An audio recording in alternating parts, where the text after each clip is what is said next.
Siap, oke. Bang Islan Farm, oke. Saya bukan ahli ya, saya masih santrinya Kang Jajat loh ya. Ini bukan berarti saya juga membenarkan eh, kalaupun toh saya santrinya beliau pun saya kritis dalam hal-hal poin tertentu gitu. Jadi saya juga santri yang bandel juga ini. Mohon maaf loh Waji.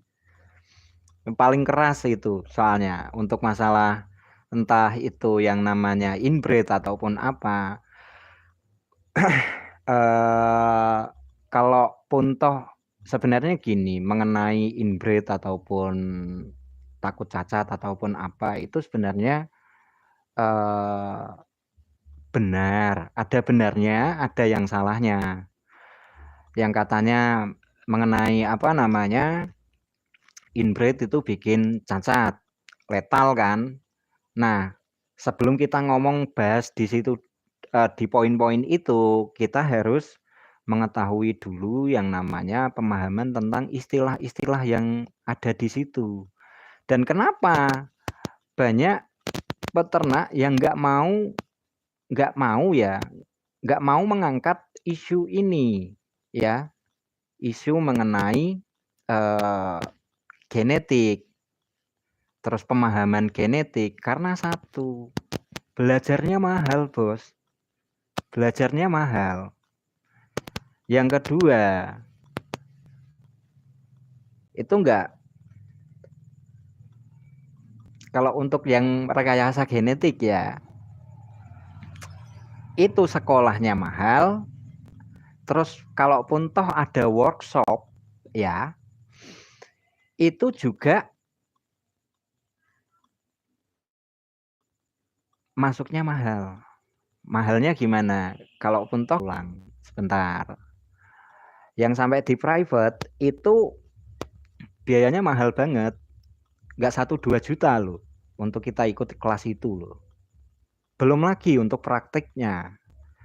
Praktiknya untuk mempraktekkan rekayasa genetik, pemahaman tentang genetik itu membutuhkan modal yang besar serta ketekunan dan waktu yang lama.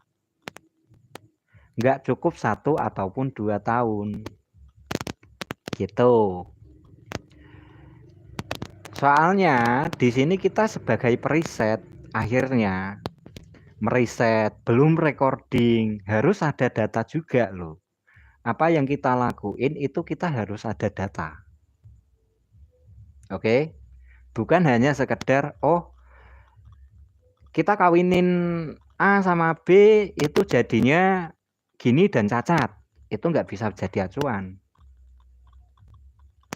Datanya ada nggak? Populasi berapa? Nah, kalau untuk skala rumahan nggak mungkin lah. Kalian punya data berapa? Biaya berapa, modal berapa untuk itu? Nah, sebenarnya yang disampaikan sama Kang Jajat ini bukan pembelaan ya, bukan pembelaan ke beliau loh. Bukan pembelaan ke beliau. Itu pengertian mengenai jalur skema yang paling aman untuk dilakukan untuk kalian yang punya peternakan skala rumahan. Yang kalian secara modal bukan untuk merendahkan atau gimana ya. Enggak lo ya. Peternak rumahan yang kaya-kaya juga banyak ya kan. Itu kesimpulan yang paling simpel sebenarnya untuk mengatasi cacat genetik. Pengertian yang disampaikan sama Kang Jajat itu sebenarnya yang paling simpel, paling sederhana, dan itu yang paling mungkin bisa dilakuin sama peternak-peternak kecil, peternak-peternak yang masih skala rumahan, yang masih 100 ekor, 200 ekor, 1000 ekor, itu masih kategori kecil loh. Kecil. Kalau gede udah puluhan ribu. Dan untuk sampelnya sendiri tak sorot deh.